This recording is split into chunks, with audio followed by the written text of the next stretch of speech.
सतगुरु के उपदेश का लाया एक विचार,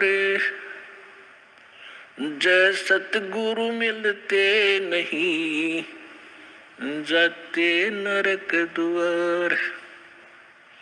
नरक द्वार में दूत सब करते खेचातान, उनसे कभू न छूटता फिर फिरता चारों खानी।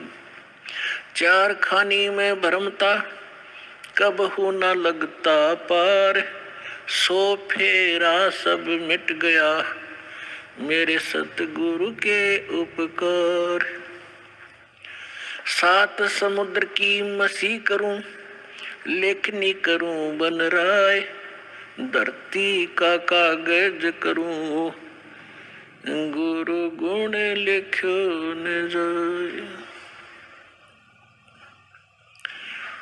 परमेश्वर ने अपनी महिमा बताने के लिए, आपको सही दिशा देने के लिए अधिक उदाहरण अपने ऊपर ही दिए हैं। क्योंकि परमात्मा कहीं खड़े हो जाते थे चौराहे पर और एक इकतारा लेकर के आवाज लगाते थे ताकि लोग इकट्ठे हों। जैसे कोई रीछ नचाने वाला खड़ा होकर डुडुगी बजाने लग जाता है, लोग अट्रैक्ट होते हैं, क्या हो रहा है देखें जाकर। तो आपके लिए परमात्मा ऐसे खड़े कर रहा है, ऐसे धाड़े भुगत रहा है, किसी प्रकार तुम्हें बुद्धि आवे। आप कहाँ पड़े हो, कभी विचार नहीं लगाया आपने। इस झूठे सुख को सुख कहे ये मान रहा मनमोद, यू सकल चबीना काल का कुछ मुख में कुछ गोद। तो खड़े होकर कहा करते परमात्मा, सतगुरु के उपदेश का लाया एक विचार, जय सतगुरु मिलते नहीं जाते नरक द्वार। तो परमात्मा ने पद भाग का सहारा इसलिए लिया क्योंकि हमारे अंदर एक विकार है कान का, जो हम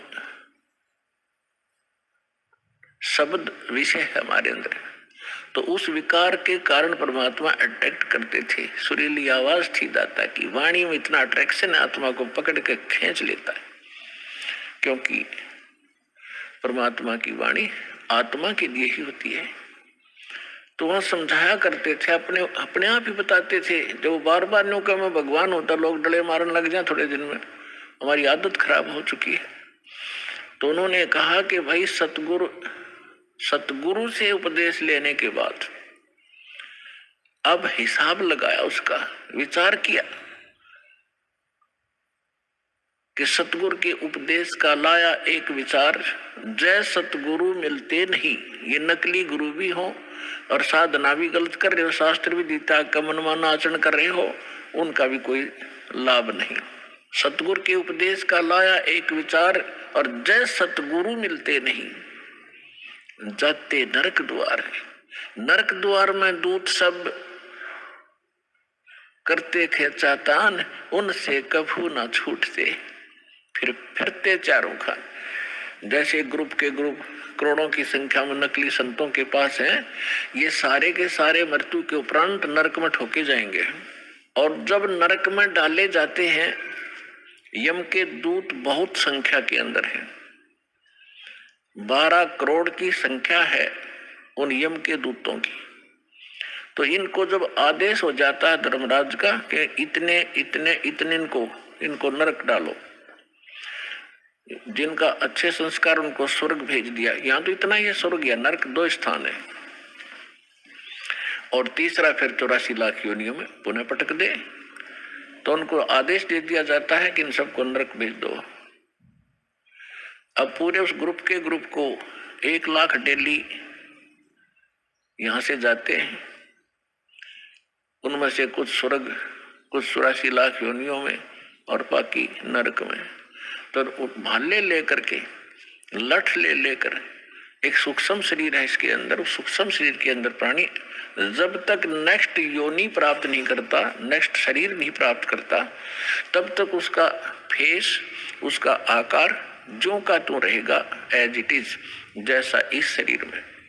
ये शरीर तो ऐसा समझो जैसे सर्प वो कैंचुली छोड़ देता है। सर्प ने कैंचुली छोड़ दी तो वह सर्प जैसी दिखा करे, लेकिन ओरिजिनल सर्प अन्य है।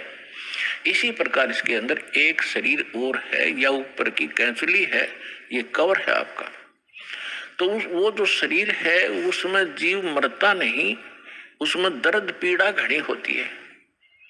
तो उसमें ऐसा लठ मारते हैं, वो भाले ठोकते हैं, उनकी मर्यादा तोड़कर इधर उधर चलते हैं।